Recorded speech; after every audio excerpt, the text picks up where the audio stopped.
ISEG, 110 anos.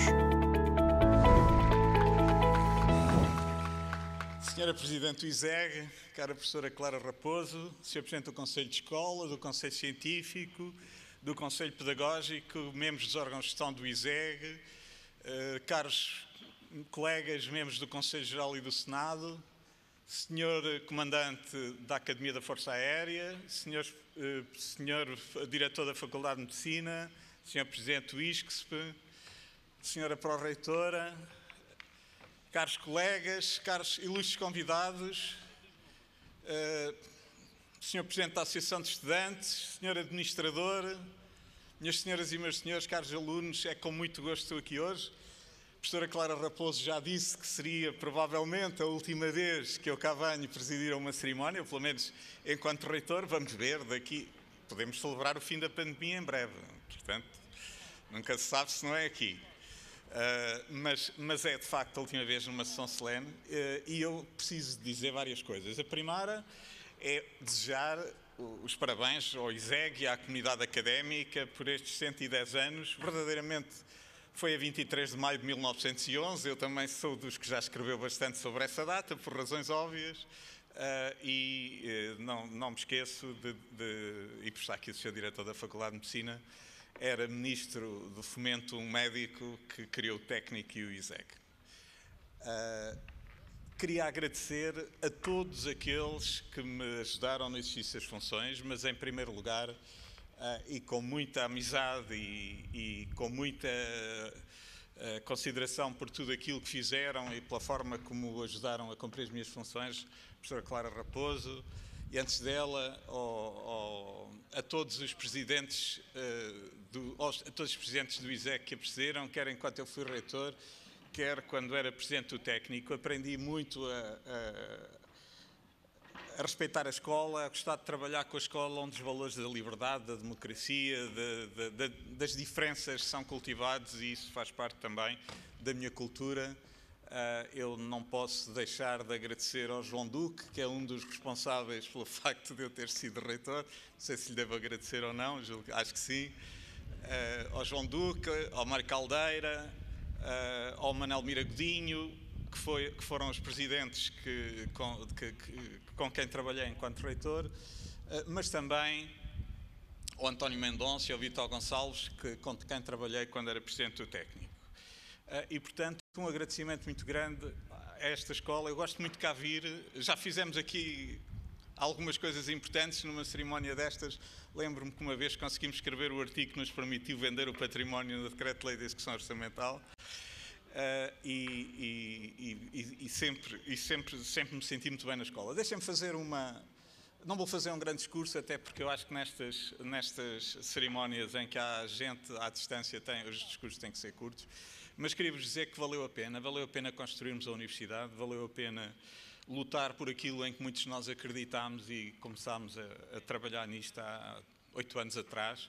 Eu vou dizer 2 ou 3 números, não vou falar do rigor da execução financeira e das finanças da universidade, está tudo bem, apesar de tudo, apesar das circunstâncias, mas queria deixar-vos alguns números que são importantes porque algumas das coisas que alcançámos talvez não sonhássemos que fosse possível.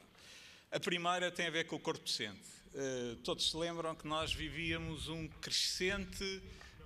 crescente descida no número de docentes da universidade por via das dificuldades económicas. Nós atingimos o mínimo no número de docentes em 2015, depois de uma década em que aquilo que é hoje a Universidade de Lisboa perdeu mais de 500 docentes. Desde 2015 até este ano, nós conseguimos recuperar, e desses 500 docentes já recuperámos 300. Ou seja, desde 2016 até 2021, ainda conto com os 30 concursos que me prometeram do ISEG, para aumentar o número de 840 concursos que fizemos desde que temos a Universidade de Lisboa. A situação comparada com a de 2013 não é tão famosa, porque em 2013 ainda estávamos a descer e com uma derivada bastante interessante. Mas hoje temos o mesmo número de professores catedráticos que tínhamos em 2013, acho que temos menos um. temos o mesmo número de professores auxiliares, acho que temos mais 3 ou 4, mas temos mais 100 professores associados. E não se esqueçam que durante este período todo se aposentou muita gente. E, portanto, aquilo que nós dizíamos que era possível reverter o envelhecimento do corpo docente e recuperar e termos uma capacidade de docentes que permitisse desempenharmos melhor a nossa função foi conseguida. Com uma pequenina nuance, que é bom termos consciência dela.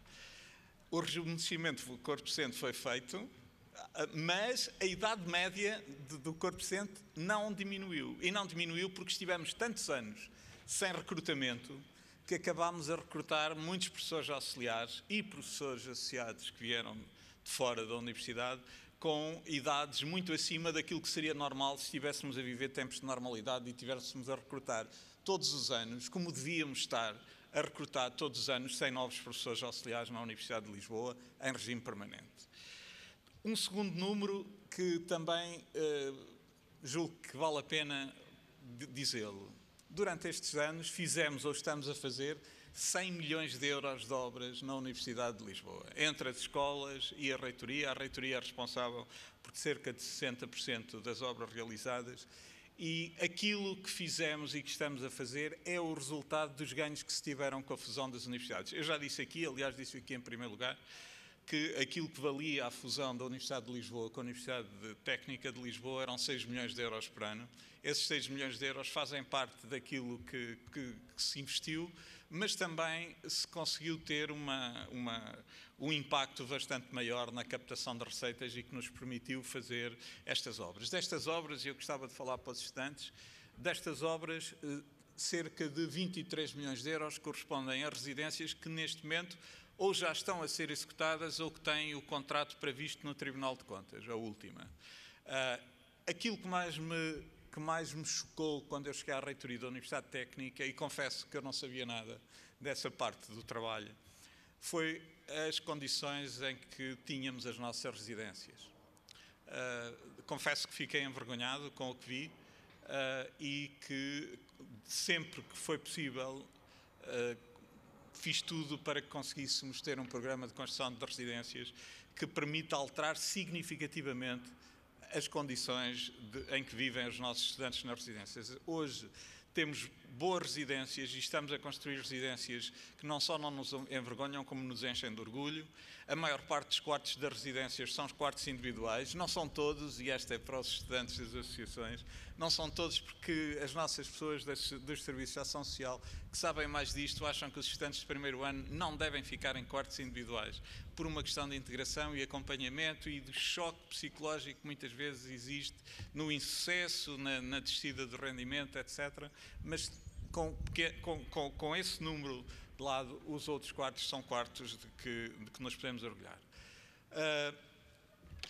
Claro que há coisas que não aconteceram ou que não correram tão bem. Uma que eu vou dizer sempre, é a dotação do Orçamento de Estado. Nós já tivemos uma dotação do Orçamento de Estado que estava 50% abaixo do início do século, dos anos 2001, 2, 3, etc.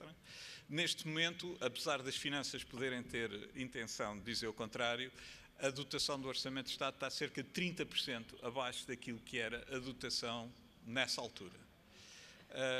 Claro que, quando as finanças nos falam da dotação atual, não podem ter em consideração os 12 milhões de euros de compensação do valor da descida das propinas, porque esse valor não está à nossa disposição para ser utilizado. Nem podem ter, e têm que ter em consideração que criaram um imposto extraordinário sobre as universidades quando nos puseram a pagar os descontos para a Caixa Geral de Apresentações e não fizeram o reforço correspondente. Eu recordo que o desconto para a Caixa Geral de Apresentações são 23% e recordo também que a dotação do Orçamento de Estado para a Universidade de Lisboa é 200 e poucos milhões de euros, mas a massa salarial é 260 milhões de euros. E, portanto, quando se fazem 23% sobre a massa salarial, não é sobre a dotação do Orçamento de Estado, é sobre um valor bastante superior. Essa parte não correu tão bem.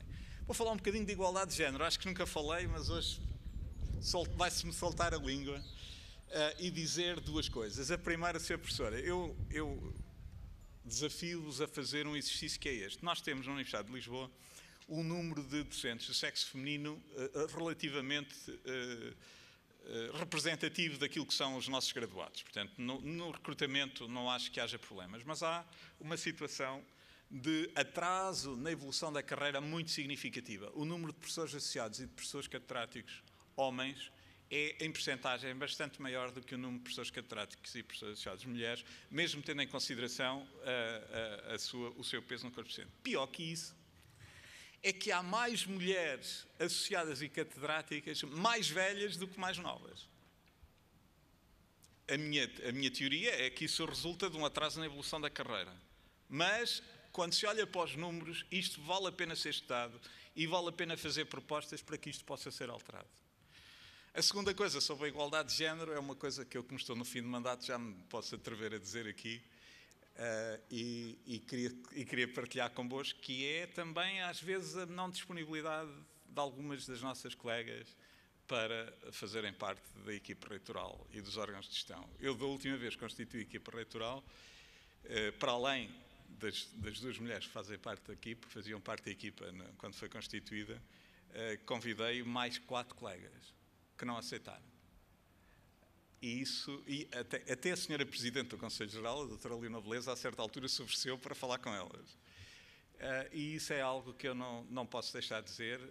Acho que a igualdade de género precisa também do empenhamento de todos nestas alturas, porque isto corresponde muito para conseguirmos ter uma representação mais equilibrada nos órgãos da universidade. Depois, dizer-vos que a maior mágoa que levo do exercício de gestão na universidade, eu entrei para a gestão do técnico há 19 anos, portanto já levo muitos anos disto. O maior desgosto que tenho é continuar a pagar salários tão baixos como aqueles que pagamos aos nossos trabalhadores administrativos e técnicos. Eu dou este conselho, estão aqui 3 pessoas, pelo menos, estão mais, que assinam autorizações de pagamento de salários todos os meses. Não deixem de olhar para o nome das pessoas e para o valor líquido que lhes estão a pagar, mesmo que não façam todos os meses, façam de vez em quando. Isso é a maior mágoa que eu levo. Eu acho inaceitável que não consigamos ter melhorado desse ponto de vista, não tenhamos conseguido pagar melhor aos nossos trabalhadores administrativos e técnicos, como tenho também o desgosto imenso de termos um salário mínimo tão baixo como aquele que temos no país. Depois, dizer que este último ano foi um ano terrível. Não imagino pior momento para estar na reitoria ou na direção das escolas. A pandemia foi um desafio por um lado. Nós, como sabem, fizemos muitas coisas porque sentimos desde o primeiro momento que tínhamos a obrigação de ajudar o país a combater a pandemia e, portanto, tivemos um programa de testagem. Não estou a falar de testagem na universidade, poderei falar dele, mas de testagem para ajudar o país a fazer os testes PCR quando não havia capacidade instalada para os fazer.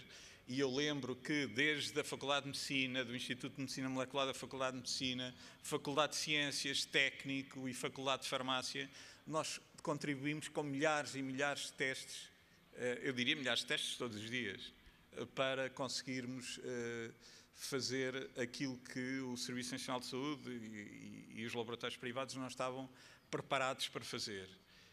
Devo dizer que dessa altura tenho muitas más lembranças sobre alguns dos episódios que se passaram, sobre a rigidez com que o sistema de saúde reagia às nossas propostas, sobre a forma como a certa altura não se podiam produzir as zaragatoas no técnico e não havia zaragatoas para fazer os testes. E também me lembro de que as autoridades de saúde até diziam que se calhar a máscara fazia mal ao vírus. Durante todo este período eu senti que o vírus não compreendia a linguagem dos políticos, que era uma coisa desagradável. Senti várias vezes.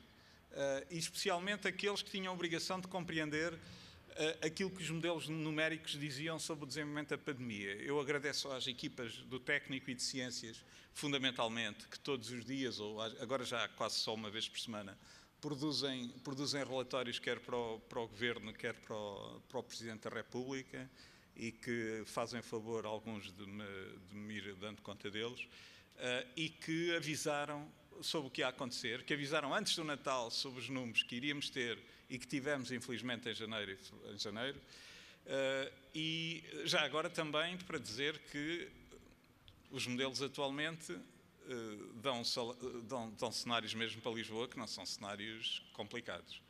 As coisas não estão bem, mas não vai acontecer nada de especial, espero eu, e aquilo que foi a capacidade de dizerem que ia haver 16 novos casos por dia em dezembro, se não se confinasse no Natal, que aconteceu, dá-me a segurança de acreditar naquilo que os modelos numéricos nos estão a dizer, e alguns dos nossos governantes tinham a obrigação de ter percebido que era assim e que o vírus também entrava na universidade.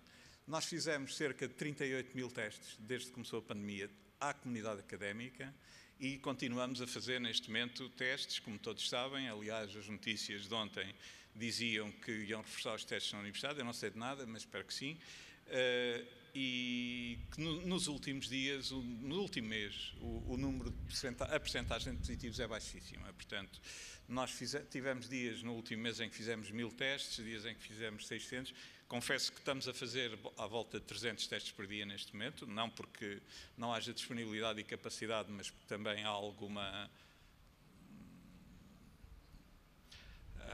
recusa, em alguns casos, em virem fazer os testes, e nós estamos a ter, nestes últimos tempos, cerca de um caso positivo em cada 1000 e, portanto, não me parece que as coisas estejam mal desse ponto de vista. Mas, tirando isso, montámos os 2 hospitais de campanha no estádio universitário, deixámos os manuais de operação dos hospitais de campanha prontos. Esperemos que não haja nenhum terremoto nem nada disso, mas nunca se sabe. Também fizemos isso com alguma resistência das autoridades de saúde, devo dizer.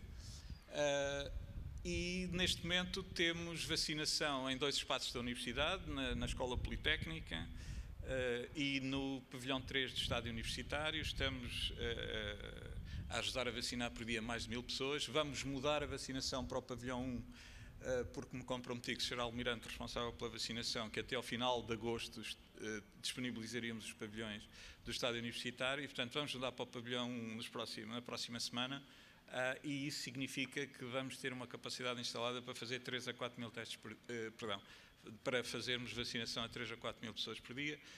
E aquilo que era a obrigação da universidade relativamente ao combate da pandemia, que era a solidariedade com o país, como tinha que ser, e pôr à frente tudo o combate à pandemia, foi feito. Mas há uma mágoa grande que eu levo, e que, com todo o agradecimento que eu tenho que fazer a todos os professores da universidade e do ISEG, pelo trabalho que fizeram, pela adaptação que fizeram, pelo investimento que houve em tecnologia, eu não acredito neste ensino, peço desculpa. E aquilo que eu queria era pedir desculpa aos estudantes. Em primeiro lugar, aos estudantes de primeiro ano, eu tenho uma grande mágoa de termos os estudantes de primeiro ano à distância. Tiveram cá 1 mês, nem tanto, ou 2, e não tiveram aquilo que é mais importante da universidade. Não tiveram aquilo que é mais importante no ISEC, que é vir para aqui, discutir política, discutir cultura, discutir cinema, falar com todos. É isso que faz uma universidade aquilo que é, e, portanto, eu acho que tenho obrigação de dizer isto. Eu sei que não é muito popular, especialmente entre aqueles que fizeram tudo para que o ensino corresse bem, e todos estamos a fazer o melhor possível, mas nada é igual. Claro que algumas das coisas que fizemos vão ficar, algumas das coisas são úteis, mas no essencial este não é o ensino que a universidade deve oferecer. Termino agradecendo a todos o grande apoio que sempre tive do ISEG e da universidade em geral. Aquilo que correu mal é seguramente culpa minha, porque não houve chicana política durante estes 8 anos. Eu tentei ouvir todos, tentei ajudar a que a gestão fosse melhor no conjunto da universidade, e espero que a universidade continue a fazer tão bem como tem feito até aqui. Viva o ISEG, muito obrigado a todos.